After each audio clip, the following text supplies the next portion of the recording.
नमस्कार, TCN news India में एक बार फिर सभी दर्शकों का स्वागत करते हैं। आइए खबरों की शुरुआत करने से पहले एक नज़र डालते हैं कुछ दमदार खबरों पर। जनपद मुजफ्फरनगर के कस्बा शाहपुर से बुढ़ाना के PWD गेस्ट हाउस तक भारत रत्न सरदार वल्लभ भाई पटेल की 150वीं जयंती पैदल मार्च कर डीजो के साथ सुंदर सुंदर झांकियों के साथ धूमधाम से निकाली। दरअसल आपको बता दें, बुढ़ाना तहसील के कस्बा शाहपुर से बुढ़ाना कस्बे के PWD गेस्ट हाउस तक भारत रत्न सरदार वल्लभ भाई पटेल की 150वीं जयंती के अवसर पर शाहपुर के DAV इंटर कॉलेज से बुढ़ाना तक राष्ट्रीय एकता पदयात्रा का आयोजन किया गया। इस दौरान युवाओं और नागरिकों में देशभक्ति का जोश देखने को मिला। यात्रा ने क्षेत्र में एकता और भाईचारे का संदेश दिया। यात्रा प्रारंभ के दौरान उत्तर प्रदेश सरकार के मंत्री जसवंत सैनी, पूर्व मंत्री डॉक्टर संजीव बालियान, भाजपा के फायर ब्रांड नेता पूर्व विधायक उमेश मलिक, युवा जिला अध्यक्ष कार्तिक काकरान, ठाकुर रामनाथ सिंह, जिला पंचायत सदस्य व कोऑपरेटिव बैंक के अध्यक्ष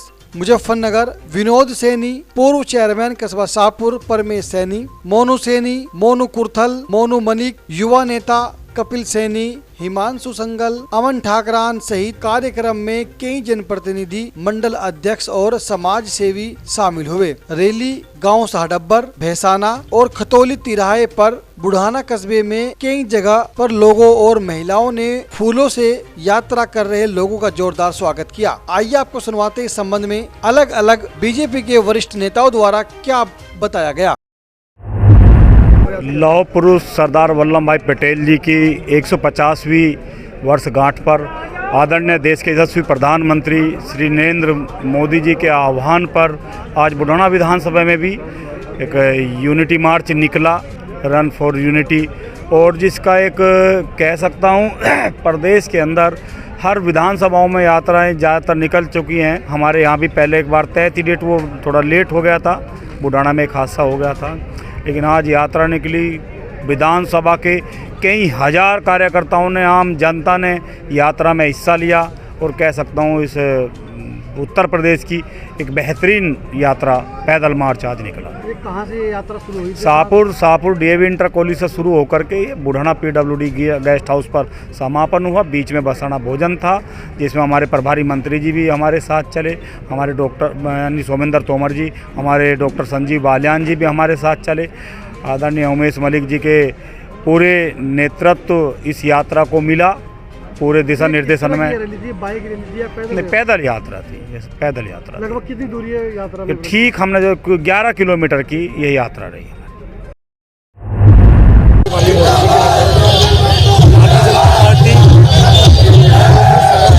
भाई पटेल जी एकता यात्रा हम लोग निकाल रहे हैं और एक संदेश देने की हमारे प्रधानमंत्री जी ने विकसित भारत बनाने का संकल्प किया। हम सब सहमत होकर एकता के साथ देश को विकसित बनाने के लिए अपनी सहभागिता करते हैं और बड़ा अच्छा उत्साह है। आप देख रहे हैं कि आज बुढ़ाना में हम लोग माननीय मंत्री संजीव बालियान, हमारे उमेश मलिक और सभी पार्टी के जिलाध्यक्ष हमारे अपने श्री सैनी और कार्यकर्ता पार्टी के वरिष्ठ अधिकारी सभी यहाँ पर उपस्थित हैं और युवाओं में सभी कार्यकर्ताओं में खास अवसर। कितने किलोमीटर की यात्रा हुई है? लगभग 10 किलोमीटर के करीब। मंत्री जी, बिहार में एनडीए की जीत के बाद अखिलेश यादव का कहना है, एक बयान वायरल हो रहा है कि बीजेपी जो है भगवान से ऊपर हो चुकी है और हमें बीजेपी से कुछ हम लोग आस्था से चलने वाले लोग देश के संस्कार और संस्कृति भारतीय जनता पार्टी का ये बौखलाहट अखिलेश जी की जो वो इतने बड़े बड़े भाषण बिहार में देखा है, बिहार के देवतुल्य नागरिकों ने उनको जवाब दिया। आज लौह पुरुष सरदार वल्लभ भाई पटेल जी की 150वीं जयंती के उपलक्ष्य में पूरे हिंदुस्तान के अंदर हमारी पार्टी के आह्वान पे, सरकार के आह्वान पे जो प्रत्येक विधानसभा में यूनिटी पैदल यात्रा निकलनी थी, उसी परिप्रेक्ष्य में आज बुढ़ाना विधानसभा के अंदर हमने एक यूनिटी पैदल यात्रा निकालने का प्रारंभ किया है। लगभग 10-11 हज़ार कार्यकर्ताओं की भीड़ DAV इंटर कॉलेज शाहपुर से चलकर रास्ते में जगह जगह स्वागत कार्यक्रम होते हुए अब PWD गेस्ट हाउस पर पहुंचेगी। वहां पे जनसभा में हमारे जिलाध्यक्ष मुजफ्फरनगर जनपद के, हमारे उत्तर प्रदेश सरकार के मंत्री सोमेंद्र जी, जसवंत सैनी जी, उत्तर प्रदेश सरकार के मंत्री, हमारे पूर्व मंत्री संजीव बालियान जी उस जनसभा को संबोधित करेंगे। पूरे समाज के बीच में एक बहुत बड़ा संदेश देने का काम किया कि आज अगर हम अखंड हिंदुस्तान में खुले आसमान के नीचे खुली सांस ले रहे हैं, उसमें सरदार वल्लभ भाई पटेल जी का बहुत बड़ा योगदान है। अगर उस समय सरदार वल्लभ भाई पटेल जी को उस समय की सरकार ने गृह मंत्री के रूप में अगर पूर्ण ताकत दी होती, तो जो जम्मू कश्मीर में पूरे देश के अंदर लगातार 70 वर्षों तक हम 370 को झेलते रहे, वो 370 झेलने की आवश्यकता ना पड़ती। और मैं बधाई देता हूँ देश के गृह मंत्री अमित शाह जी को कि जैसे ही पूर्ण बहुमत की भाजपा की सरकार आई, अमित शाह जी ने 370 35 से हटाकर जम्मू कश्मीर जैसे प्रदेश को आज़ाद करने का काम किया। यही संदेश हम पूरे समाज में इस यूनिटी पैदल यात्रा के माध्यम से देने का प्रयास हो रहा है और समाज के बीच में वातावरण अच्छा बनता जा रहा है।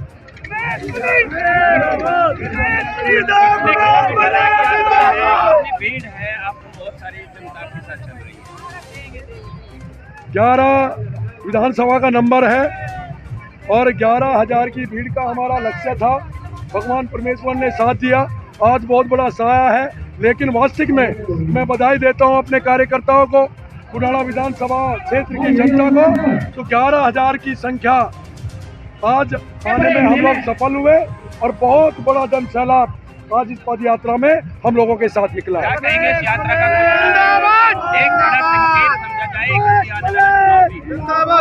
यात्रा बड़ी है, दूसरे लोग भी देख रहे हैं, विपक्ष के लोगों के हौसले हो रहे हैं, वो तो जनता के अंदर क्या संदेश मैसेज जा रहा है वो तो जनता ही बता पाएगी। लेकिन आज बुढ़ाना विधानसभा में बहुत अच्छा वातावरण है। जनपद मुजफ्फरनगर बुढ़ाना कस्बे के कांदला विज्ञाना मार्ग पर MI अकेडमी में क्रिकेट टूर्नामेंट का पूर्व ब्लॉक प्रमुख विनोद मलिक ने फीता काटकर शुभारंभ किया।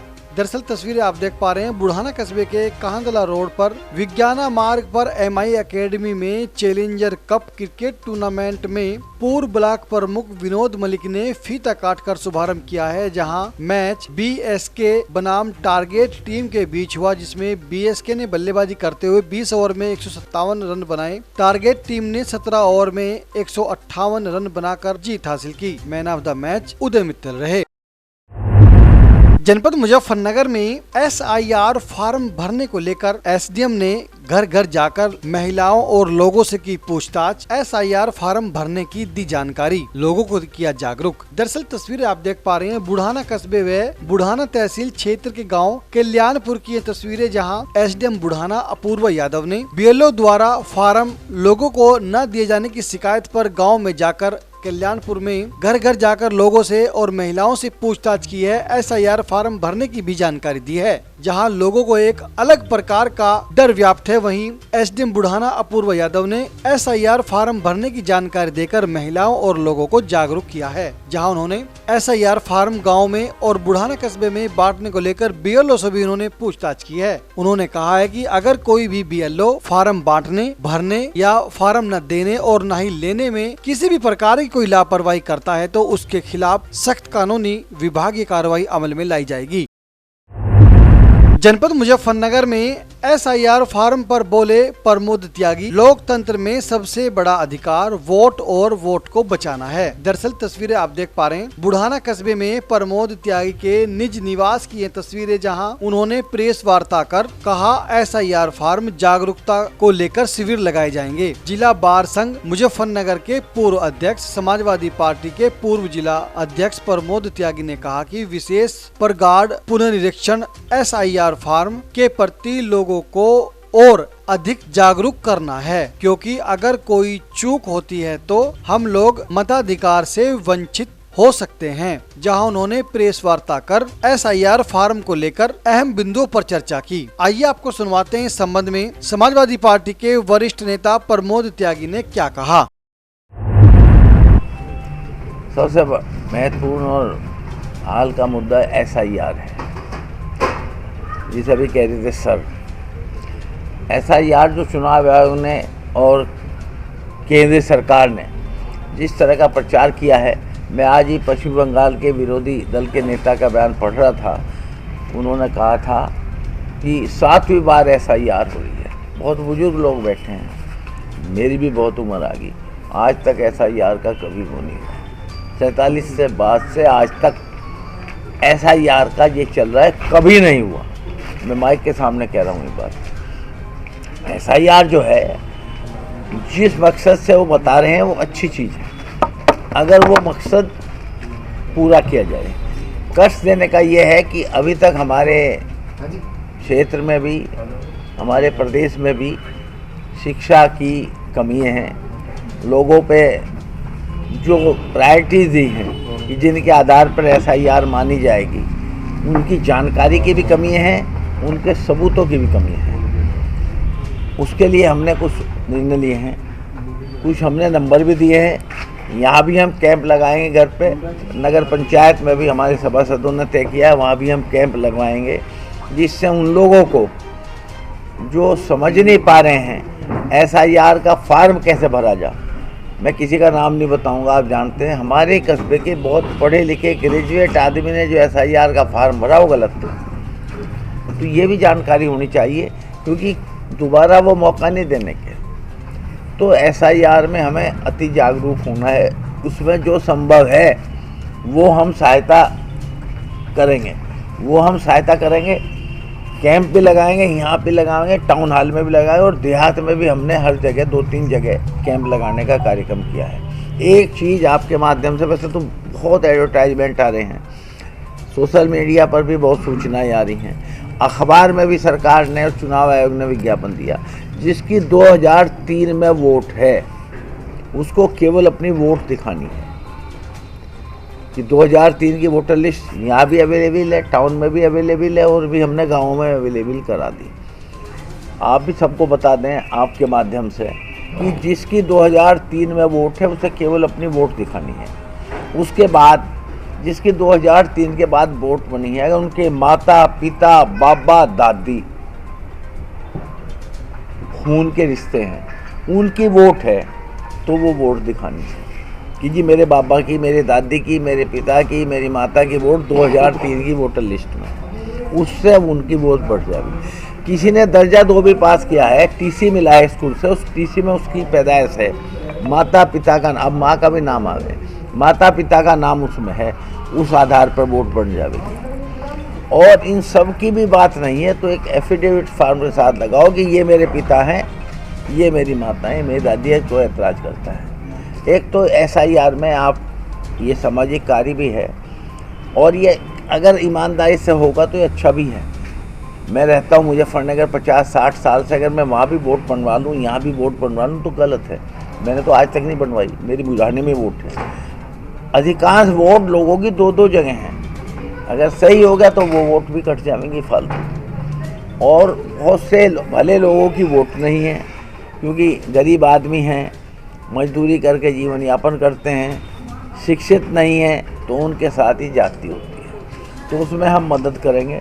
हम यहाँ भी कैंप लगाएंगे, हम नगर पंचायत में भी कैंप लगाएंगे, देहात में भी हर न्याय पंचायत के हिसाब से हम कैंप लगाएंगे। एक मेरा प्रशासन से आपके माध्यम से शिकायत है, मैं नाम बता रहा हूँ, कल्याणपुर गांव है, BLO फॉर्म नहीं दे रहे। रियावली गांव है, नगले का उप गांव है, रियावली नगला गांव का ही बिलावा गांव है, वहाँ फॉर्म नहीं दे रहे। तो हमने अधिकारियों से कहा भी है कि आप सहयोग दीजिए, BLO फॉर्म करावें और फॉर्म दें, जिससे कम से कम भाई क्यों आज़ाद हुआ था देश, क्यों भगत सिंह ने फांसी खाई थी, अशफाक उल्लाह ने फांसी खाई थी, इसलिए तो कि वोट का अधिकार मिलेगा। ज़मीन तुम्हारी जब भी यहीं थी, जब भी हम खेती करते थे, जब भी हम बच्चे पढ़ा नौकरी करते थे, एक वोट का अधिकार हमें मिला आज़ादी के बाद। तो उस वोट के लिए ये सारी लड़ाई है। हर आदमी की वोट होनी चाहिए, अगर नहीं होती है तो जमहूरियत के नाम पे वो कलंक है। तो हम लोगों को भी जागरूक रहना है। प्रेस भी चौथा स्तंभ है हमारे देश में, डेमोक्रेसी में। प्रेस की भी हमारे से कहीं ज़्यादा जिम्मेदारी है कि इस मामले में लोगों को जागरूक करें। तो BLOज पे फॉर्म नहीं जा रहे। मैं SDM साहिबा से बात भी की थी, करूँगा, DM साहब से बात की थी, ADM प्रशासन से बात की थी। उन्होंने कहा था हमें लिस्ट दे दो जिस गांव में BLO फॉर्म नहीं दे रहे हैं, उस गांव को हम वाच करेंगे, BLOज को ताकीद करेंगे और फार्म उपलब्ध कराएंगे। कुछ नई वोट को लेकर के लोगों में आश्चर्य, जो अभी तक वोट नहीं थी, उसकी अभी 4 दिसंबर डेट है। मेरी बात को मैं अनुमान है मेरा, जरूरी नहीं ऐसा हो जा, 4 दिसंबर के बाद भी समय बढ़ सकता है, लेकिन ये समझो 4 दिसंबर के बाद कोई समय नहीं बढ़ेगा। 4 दिसंबर तक हमें अपनी वोट प्रमाणित करा लेनी है। उसके बाद नई वोट बनने की बात है, जिनकी आज तक वोट नहीं है उसके भी फार्म आएंगे, फार्म आने भी शुरू हो गए, लेकिन वो संभवतः 4 तारीख के बाद जमा होंगे। जिनकी अभी कहीं वोट है ही नहीं, उनको भी क्या करना है, उन्हें तो अपना माता पिता का नाम का वो तो देना ही है। और अब बहुत कम लोग ऐसे हैं जो दर्जा 1-2 भी पास ना हो, स्कूल का TC उन पर ना हो। ये आप ना लिया हो किसी ने अपने बच्चे का TC, तो स्कूल से TC ले लें। प्रमाणिकता का वो सबसे अच्छा साधन है। तो सबसे ज़्यादा ज़रूरी सारी प्राथमिकताओं को छोड़ के, एक दिन की मजदूरी भी छोड़ के, एक दिन का ज़रूरी काम भी छोड़ के, हमें SIR में अपने कागज़ पूरे कराने हैं, SIR में अपना फार्म जमा कराना है। आपके माध्यम से मेरी ये भी आग्रह है जनता से कि एक फार्म की फ़ोटोकॉपी अपने पास रखें, BLO से उस फार्म को रिसीव करा लें। अगर कहीं BLO रिसीव नहीं करा रहा है फ़ोटोकॉपी का, तो हमें सूचना दें, उसमें हम संबंधित अधिकारी से बात करेंगे। आपके पास आपकी SIR की जांच का प्रमाण होना चाहिए। हम शिविर भी लगाएंगे, जागरूकता गांवों में भी संपर्क कर रहे हैं, सभी जगह लगे हुए हैं लोग। ये नहीं कि मैं ही लग रहा हूँ, बहुत सामाजिक संस्थाएं भी लगी हुई हैं, बहुत राजनीतिक दल भी लगे हुए हैं, हमारी समाजवादी पार्टी भी लगी हुई है और भी राजनीतिक पार्टी लगी हुई है। तो वोट कौन किसे देता है बात की बात है, लेकिन वोट तो होनी चाहिए, सबसे ज़्यादा अहमियत ये है, इसलिए विशेषकर था। दूसरा मसला एक और है, हमारे मुख्यमंत्री जी बार बार कह रहे हैं, गन्ना मंत्री जी ने बुढ़ाना में भी कहा, नवंबर पूरा ख़त्म होने को आ रहा है, अभी तक भी 3 सप्ताह का पिछले वर्ष का गन्ने का पेमेंट बुढ़ाना मिल का नहीं हुआ। जो मिल के किसान हैं वो कोई भी बता सकता है, 3 सप्ताह का 21 दिन का पेमेंट अभी भी रुका हुआ है बुढ़ाना मिल का, वो पेमेंट करावें। जो रोज़ बोल रही है उत्तर प्रदेश सरकार खाद की उपलब्धता करावे, अभी तक भी खाद की उपलब्धता नहीं है। लोग गेहूं की बुआई में लगे हुए हैं, अभी तो शुरू होगी, दिसंबर में ज़्यादा बुआई शुरू होती है, नवंबर में तो बहुत कम लोग बोए हैं, तो उपलब्धता नहीं है खाद की। वो उपलब्धता, महंगा तो आपने कर ही दिया, यूरिया 10 किलो घटा दिया, NPK DAP सब महंगा कर दिया, कीटनाशक दवाई ये महंगी कर दी, लेकिन उपलब्धता तो हो, एक खाद की उपलब्धता के लिए प्रावधान है। जनपद मुजफ्फरनगर में पुलिस और 25,000 रुपए के इनामी वांछित बदमाश के साथ हुई मुठभेड़। पैर में गोली लगने पर पुलिस ने बदमाश को किया गिरफ्तार, घायल अवस्था में अस्पताल में कराया भर्ती। दरअसल आपको बता दें, बुढ़ाना तहसील क्षेत्र के थाना शाहपुर पुलिस की चेकिंग के दौरान मझेड़ा रजवाहे मार्ग पर बदमाश के आने की सूचना मिली थी, जहां चेकिंग के दौरान पुलिस और बदमाश के बीच मुठभेड़ हो गई, जिसमें बदमाश बाबा चौधरी उर्फ आरिस उर्फ सोनू पुत्र जाहिद चौधरी निवासी मकान संख्या 40 रघुवीर इनकलेव पसोंडा थाना टिल्ला मोड़ जनपद गाजियाबाद मूल निवासी ग्राम तावली थाना शाहपुर के साथ मुठभेड़ हो गई, जिसके कब्जे से पुलिस को एक तमंचा 315 बोर, एक खोखा, एक जिंदा कारतूस 315 बोर और एक मोटरसाइकिल बिना नंबर की स्प्लेंडर बरामद हुई है। आपको बता दें, SP देहात मुजफ्फरनगर आदित्य बंसल ने जानकारी देते हुए बताया कि वांछित बदमाश पर 25,000 रुपए का इनाम है। यह गांव बरवाला में बदमाशों द्वारा घर में घुसकर एक व्यक्ति पर जान से मारने की नियत से फायरिंग की गई थी, जिसमें एक व्यक्ति घायल हुआ था। थाना शाहपुर पर मुकदमा दर्ज करने के बाद 2 आरोपी को पुलिस पहले ही गिरफ्तार कर जेल भेज चुकी है। वहीं इसी मुकदमे में यह एक बदमाश वांछित चल रहा था, जहां पुलिस ने चेकिंग के दौरान मुठभेड़ में बदमाश को पैर में गोली मारकर घायल कर गिरफ्तार किया। घायल अवस्था में अस्पताल में कराया भर्ती। आइए आपको सुनवाते हैं इस संबंध में SP देहात मुजफ्फरनगर ने क्या ज्यादा जानकारी दी। दिनांक 13 अगस्त को ग्राम बरवाला थाना शाहपुर में एक वादी के घर पे फायरिंग हुई थी। बदमाशों ने आपसी रंजिश में फायरिंग की थी। 2 राउंड फायर हुए थे, एक गोली वादी के पैर में लगी थी, लगातार जो है इस टीम की अनावरण के लिए टीमें लगी हुई थी। 2 अभियुक्त इसमें जो है गिरफ्तार करके ऑलरेडी जेल भेजे जा चुके हैं। तीसरा जो इसमें अभियुक्त है, जिसका नाम प्रकाश में आया था, RS चौधरी उर्फ बाबा चौधरी, जो रहने वाला तावली शाहपुर का है, ये काफी समय से फरार चल रहा था। श्रीमान वरिष्ठ पुलिस अधीक्षक महोदय मुजफ्फरनगर द्वारा इस पर 25,000 रुपए का इनाम भी घोषित किया हुआ है। इस पे लगातार टीमें लगी हुई थी। आज जब एक सटीक सूचना मिली इसकी और पुलिस इसको गिरफ्तार करने का प्रयास कर रही थी, तो इसने पुलिस पर फायर किया। पुलिस ने जब आत्मरक्षार्थ सूक्ष्म फायरिंग की तो उसमें इसके दोनों पैरों पर गोली लगी है। इसको उपचार हेतु अस्पताल ले जाया जा रहा है। इसके ऊपर पूर्व में भी इसका लंबा चौड़ा आपराधिक इतिहास है। इसके ऊपर कई 307 के, फायरिंग के, आर्म्स एक्ट के कई इसके ऊपर मुकदमे पंजीकृत है। इसने गाजियाबाद में पुलिस की राइफल इंसास राइफल भी लूटी थी। इसके ऊपर और एक लूट का मुकदमा है। पंजाब में, चंडीगढ़ में, शामली में भी इसने पहले इस प्रकार की फायरिंग की है, जिसके संबंध में अटेम्प्ट टू मर्डर और आर्म्स एक्ट के मुकदमे इसके ऊपर पूर्व में भी पंजीकृत है। जनपद मुजफ्फरनगर में रिजवान नामक व्यक्ति ने तेल डालकर लगाई आग। सोशल मीडिया पर वीडियो हुआ वायरल। SP देहात ने दी जानकारी। दरअसल तस्वीरें आप देख पा रहे हैं। बुढ़ाना कोतवाली क्षेत्र के गांव हुसैनपुर कला गांव निवासी 30 वर्षीय रिजवान पुत्र रईस ने सोशल मीडिया व्हाट्सएप पर एक वीडियो जारी किया है, जिसमें वह पुलिस पर प्रताड़ित करने का आरोप लगा रहा है, जिसकी प्रताड़ना से तंग आकर उसने अपने ऊपर पेट्रोल डालकर आग लगा ली। आनन फानन में उसे अस्पताल में भर्ती कराया गया, जहां से उसे गंभीर अवस्था के चलते जिला अस्पताल और दिल्ली के लिए रेफर किया गया है, जहां इस संबंध में SP देहात मुजफ्फरनगर आदित्य बंसल ने आग लगाने के संबंध में जानकारी दी है। आइए आपको सुनवाते हैं इस संबंध में SP देहात मुजफ्फरनगर आदित्य बंसल ने क्या बताया। मुझे पुलिस परेशान कर रही थी। मुझे पुलिस परेशान कर रही थी। क्यों? अभी मैं कुछ नहीं कर रहा था, फिर वो मुझे भी ठाक ले गई थी। कुछ दिन पहले और मेरे तो 5 लाख की डिमांड करी थी और मेरे फट्टी हो जाती थी और मेरे तेरे पैर में गोली मारेंगे। जब तो आया छुट्टी पैसे देगा आगे कितने पैसे दिए थे? 50,000। अच्छा जी। फिर मांग रहे थे कितने? 5 लाख। अच्छा, जब तू वहाँ से आ रहा था छुट्टी, फिर बाद में परेशान करा दिए। आगे तेरी जिंदगी बर्बाद है। तेरी जिंदगी बर्बाद है। तेरे रुपये होंगे तेरे से आगे दुकान पर आ गए आगे। तो तेने यही करा दे, तेने क्या मसला है? तो फिर जलाज में बटकता की थी वो अभी बोले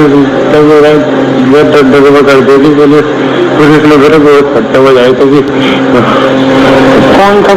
पुलिस तो आगे थी, बुढ़ाने की थी। कल दिनांक 19 नवंबर को एक तथ्य प्रकाश में आया था कि 21 साल के युवक अनस, जो कि रहने वाला ग्राम हुसैनपुर थाना बुढ़ाना का है, उसने अपने ऊपर पेट्रोल छिड़ककर आग लगा ली है। तत्काल इस सूचना पर थाना बुढ़ाना की पुलिस पहुंची, उसे CHC बुढ़ाना, बाद में डिस्ट्रिक्ट हॉस्पिटल बुढ़ाना और उसके बाद उसको जो है फाइनली सफदरजंग दिल्ली जो एडमिट कराया गया। उसका इलाज जो है वहाँ पे सफदरजंग दिल्ली में चल रहा है। पुलिस लगातार जो है हॉस्पिटल मैनेजमेंट से भी संपर्क में और ये प्रयास किया जा रहा है कि बेहतर से बेहतर जो है उसका इलाज करवाया जाए। अभी आज एक वीडियो जो है अनस की जो है वो सामने आई है, मीडिया के माध्यम से सामने आई है, जिसमें उसकी और 2 अन्य लोगों की भी इसमें आवाज़ है और उसमें वो बहुत ही कुछ गंभीर आरोप उसमें लगा रहा है। आरोपों की गंभीरता को देखते हुए श्रीमान SSP महोदय मुजफ्फरनगर द्वारा इस पूरे प्रकरण में एक जांच आदेशित की गई है और मेरे को ये जांच सौंपी गई है। सभी जितने भी इसमें तथ्य हैं, जितने भी इसमें फैक्ट्स हैं, सभी की गंभीरता पूर्वक इसमें जांच की जाएगी और जो भी किसी का, चाहे वो कोई व्यक्ति हो, चाहे वो पुलिसकर्मी हो, चाहे कोई भी हो, अगर किसी का भी इसमें कोई भी दोष परिलक्षित होता है तो उसके विरुद्ध सख्त से सख्त और बहुत कड़ी इसमें कार्रवाई जो है अमल में लाई जाएगी। आज के इस अंक में इतना ही। मिलते हैं अगले अंक में कुछ और खबरों के साथ। तब तक देखते रहिए TCN न्यूज़ इंडिया। नमस्कार।